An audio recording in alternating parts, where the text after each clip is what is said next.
Hello there, my lovely jewelry makers. I'm Christina of CSLdesigns, and in today's tutorial I'm going to show you how to make these really cute paw print chain links. Now you can of course use them to make a chain for a bracelet for instance, but you can also use them as individual charms. So if you want to learn how you can make your own cute little paw prints, then keep watching.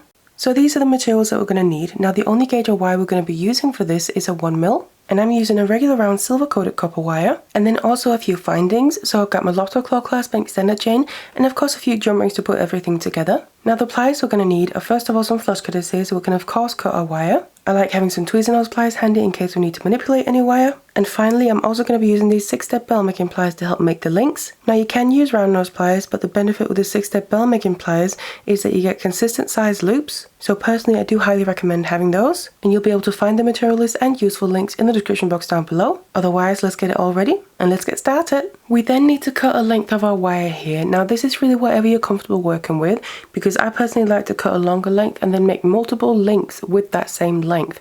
So it could be anything from 30 centimeters, 40 or 50, whatever you're comfortable, like I said. Now to make our links with, I'm going to be using my 6-step bell making pliers, and just for reference I'm just going to be using the 2 smallest sizes on that. So I'm going to take my pliers and the length of wire, and I just want to make sure to leave a few centimeters there before I then place the pliers with the larger of the 2 steps facing towards me.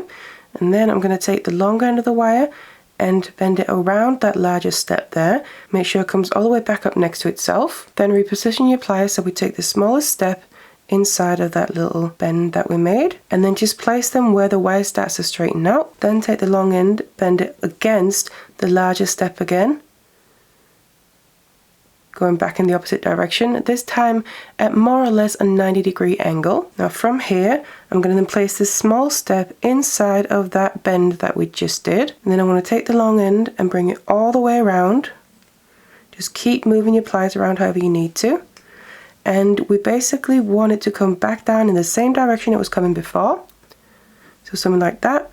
But we've just now added in this little loop. And what we're doing right now is the palm part of the print, and we've done kind of 1/2 of it, so we need to move over and do the other half.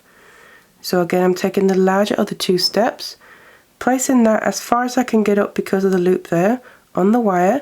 Then I'm going to bend it against the pliers, but not all the way, because I then need to roll it up to get to the equivalent point of the other side. So you can see this is a bit further down, so I'm just going to roll it up until it's as even as possible with the other side. So it looks something a bit like that, and you can see the wires now are naturally also overlapping each other. And this is basically the full palm part of the print, and we've also added in that little loop, which is going to be a connection point. So from here I'm going to move up to start adding in the little toes. So for this I'm going to be using the smallest of the 2 steps there, and I'm going to place my pliers with that small step facing outward and away from me, and just before where they start to overlap. I'm then going to bend it around that small step there all the way, and just again rotate and maneuver your pliers however you need to, and have it come back underneath itself and come back out in the direction where it was coming before. So we've literally just added in a loop along the way. So that is the very first toe. Now what I then just like to do now is, because we find that this little tail that we left in the beginning is a little bit in the way, so I take my flush cutters and I want to go in and basically cut it off, because now we can see where we need to cut it. So I want to cut it so the very end is going to basically meet up with the other wire there. So just where they start to overlap, I'm going to cut off the excess. So we can see when I flatten this down, it's going to just perfectly meet up with the side of itself further on, because now that tail is not going to get in the way when we make the rest of the toes. So I'm just going to place my pliers on the other side of this wire that we just cut off, so also next to the very first little toe that we made. And you just want to make sure to leave enough space between that previous loop and the pliers themselves, just so we can fit in a length of the wire, because now I need to bring the wire around the small step again, make a full circle, and this time we don't want to bring it back out to the direction that it was going. We actually want it to come down the other side of the print, so just straight down like that, and you can see that then fits perfectly right next to the other loop, and this is going to be the middle one. And also make sure this wire gets brought over the top of the print. Now from here we need to make the final toe. So I'm just going to place my pliers, so the small step here again is next to that middle one, but just have that little bit of a gap to fit in the wire. And from there I'm literally just going to make another circle bring it all the way around, just to the point where it starts to overlap itself now, because all that's left to do now is cut off the excess. And for that, I'm just going to grab my flush cutters and I'm basically going to cut the wire off right where it starts to overlap itself. So we do make sure that we have that full circle. So cut off the excess, and then you just want to grab your tweezer nose or chain nose pliers here and just make sure that we flatten down this loop, because the end is sticking out a little bit. So just flatten that down so you can't feel the end in any way. And then otherwise, here you have your finished paw print. And then of course you want to make as many as you need. And then to connect two of these links together, we're going to use these little loops we added at the very bottom.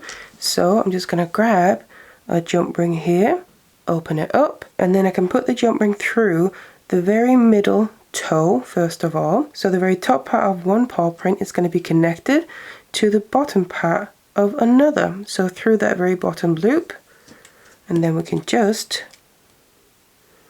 close the jump ring back up, and we then have two links connected perfectly in a little chain formation like this. And of course you can make it however long you need to. It'll be a really cute bracelet, earrings, or even little charms. You can also play around a bit more with how they're connected together, so have them a bit more at an angle to each other by using some of the other toes to connect with, but of course that's completely up to you. Now if you like these paw prints here, I do have tutorials for other jewelry that I made with paw prints. So of course you can make all of them to match. I'll make sure to leave a playlist in the description box down below. Otherwise, I really hope you enjoyed the tutorial for how to make these easy but really cute paw print chain links. Thank you so much for watching it, and I'll see you in the next one.